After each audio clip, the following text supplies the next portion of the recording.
बड़े बाप की बेटी हूँ मैं, मुंबई से आई हूँ, तो क्या पटाएगा मैं बेबी हाई फाई हूँ। बड़े बाप की बेटी हूँ मैं, मुंबई से आई हूँ, तो क्या पटाएगा मैं बेबी हाई फाई हूँ। आरा के आवारा ई चैलेंज तोहके देता ना, तोहरा के हम पटौनी ना तो एक बाप के बेटा ना, तोहरा के हम पटौनी ना तो एक बाप के बेटा ना।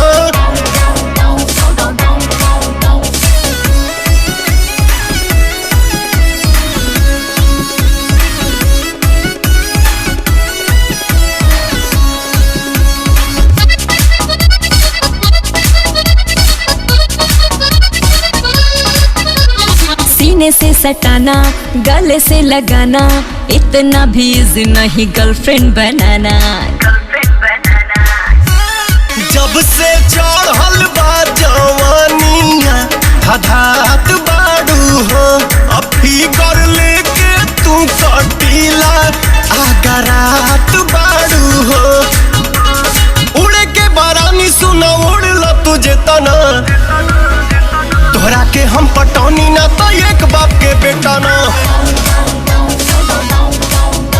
तोहरा के हम पटौनी ना तो एक बाप के बेटा ना।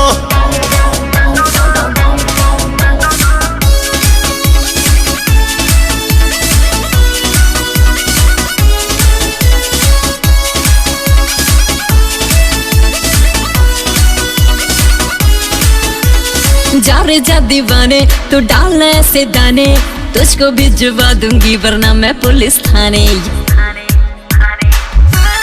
एक बेर डेट दे के देखो रानी, सेट हो जाइबू, हाली ले ला तू डिसीजन ना तो लेट हो जाइबू।